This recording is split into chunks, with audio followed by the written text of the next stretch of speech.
Thank you for joining us for our first of many top 10s. Today we're talking active NFL quarterbacks. Let's get to it. Number 10. Ryan Tannehill. Tannehill's been spectacular thus far in Tennessee, so it's hard not to acknowledge his recent play. Now, he is viewed as a very good NFL starter, but the departure of his offensive coordinator, Arthur Smith, is definitely going to impact some of his progression moving forward. He is certainly a product of a very strong offensive scheme that gives him the second most non-RPO play action passes all season in 2020. But he still grades at a very high rate or borderline elite level when he just drops back. Tannehill has also done a great job utilizing his running skills in key situations, which is definitely going to make it very hard on defenses going in on third down when he decides to run. With his athletic ability and consistency since he got to Tennessee, Tannehill can definitely be counted on to continue playing at a very high level, and we expect more from him this year with the addition of some high-end receivers, especially Julio Jones. But until he becomes a big-time, big-game quarterback, he sits at number 10. Number 9. Deshaun Watson. Man, it's been a tough 8 months for him, hasn't it? The Houston Texans. They got rid of everybody. Coach, receivers, defense. They have one of the worst efficient running games, one of the worst efficient defenses, yet Deshaun Watson is arguably one of the better quarterbacks in the league. The reason we have him at number 9 is because he does not have the team that surrounds him to allow him to be great, to be elite. But let's make one thing clear here. He works very well from the pocket, works very well under pressure, but the most important thing here is he takes care of the football. He has a very high IQ. He does not have a top 10 receiver. I would argue he doesn't even have a top 20 receiver on this team, and does not have a running game to speak of. So the amount of pressure that's on him, it's just unimaginable to be him and in the place that he's in. But until he gets the pieces, he's number 9. Number 8. Derek Carr. Finished last year with, I would say, the 8th or 9th best passing grade. More than doubled his big-time throws from the year over year.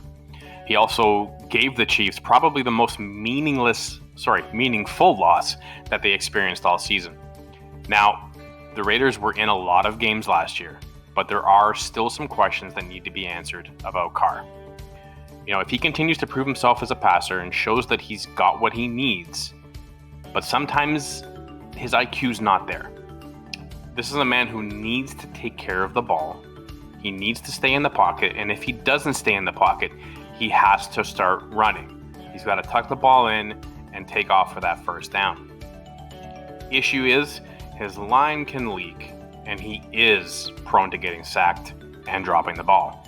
So until then, his arm will speak for itself, but that's going to leave him where we have him on the list. Number 7. Josh Allen. There is no quarterback in the league that has shown more improvement than Josh Allen has. Now, the Bills have done a great job getting the right pieces around him and getting the right schemes and offense to fit exactly what Josh Allen is capable of doing. Now, he led the league in play-action passes last year. That ended in 17 touchdowns and only 3 INTs. Very accurate, almost 80% completion, which is the 6th best mark in the league. Where was he last year? Oh, he was well below everybody. In fact, he was almost at the bottom. But what to expect from Josh Allen this year? We feel that he's going to improve even more. He has a great team in Buffalo who continue to add the right pieces to build a strong team. He has the defense, he has the line, he has the targets, and he has a decent running game as well. So we're expecting a heck of a lot more from him, and we'll see him higher on the list next year. Number 6. Being in Detroit, a lot of people had doubts to whether Matthew Stafford could be considered an elite quarterback.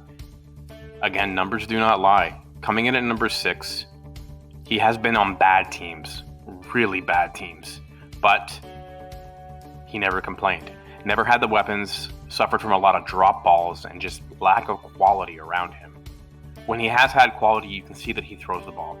The man has a cannon for an arm, and he's tough as nails. Probably, I'd say, one of the toughest quarterbacks in the NFL. Has not had a lot of injuries, but he is now heading to the Los Angeles Rams, where he is going to have a defense behind him, as well as some pretty decent targets. We think that this is going to be one of the career years for Matthew Stafford, and he's definitely going to show you that he is elite at the end of the day and is worth the money that he is being paid. And that's why we have Matthew Stafford coming in at our number 6. Number 5. Now here at number 5 is someone that people may disagree with. But over the last few years, and 3 to be exact, he has been the number 1 in yards, attempts, completions. That's big. With the lack of weapons he has down there in Atlanta, to be leading the league in those numbers over the last 3 years is astonishing. But he also has led the league over the last 3 years in total interceptions from this top 10. A lack of weapons this year, we may see a bit of a downgrade from Matt Ryan, but at the end of the day, numbers do not lie. Some forget that this man did win an MVP and has been to the Pro Bowl several times. We'll see where the Falcons fall when the chips hit the ground. We don't think they're going to be too competitive, but at the end of the day, Matt Ryan will be throwing the ball. He will be having a high attempt and completion percentage. Number 4. Russell Wilson. Can't say much bad about him. If he actually had an offensive line, maybe his numbers would be even better. Still over 10,000 yards over the last 3 years, over 1,000 completions, 106 TDs, 25 interceptions. Pretty dang good. He's got some decent targets, decent running backs, but is the style of play conducive to him? He does not get a lot of protection. He's sacked the most out of anyone on this top 10 list. But he has so much to offer, so much skill. IQ is absolutely phenomenal. He's got some good legs on him for running. You know, we expect a lot more out of Russell Wilson this year in terms of domination of his division as well as the conference. We'll see where things fall, but if he had a line, he might be even higher on this list. But until he gets an offensive line, we got to keep him here at number 4. Number 3. Coming in at number 3. Old reliable Aaron Rodgers. The yards are there, the completions are there, the touchdowns are there. Very, very low interceptions. In fact, he is the lowest interception rate out of anyone on the top 10 list. What's missing for him? Playoff wins. Does he have enough targets? Does he have enough quality there in Green Bay? There's obviously a lot of issues going there. We'll see where he lands. If he lands somewhere where he gets targets, he's definitely going to have a bit of a better season than he did last year. But all he does is seem to win the NFC North every year, and he's always in the playoffs. So can you fault him for not always winning when no one else steps up? Not sure. But that's why we have him at number 3 in terms of active quarterbacks right now. You want to win? Aaron Rodgers is not a bad pick. Or is he? But we think he is. So number 3 on the list. Number 2. Coming in at the number 2 is that young stallion, Patrick Mahomes. Burst onto the scene, already has a Super Bowl under his belt. The numbers are there. They look great. Over the last 3 years, he has led the league in total touchdowns with 114, as well as his rating, which is 109.1. It's hard to have him anywhere other than 1 or 2. He's young, he's mobile, he's got legs, his IQ is there, he's got an arm. His arm angle can get him in some trouble every once in a while. Still, his picks are not, I would say the lowest or the highest in the league, but this man wins. He's got absolutely phenomenal weapons around him, a coach who seems to allow him to do what he does. So it's very hard for us to not have him at the number 2, but we'll see what happens this year. We definitely see that going to be an uptick for him. He's a little bit hungry after that loss, but we definitely see great things coming from Patrick Mahomes. And the number 1 quarterback.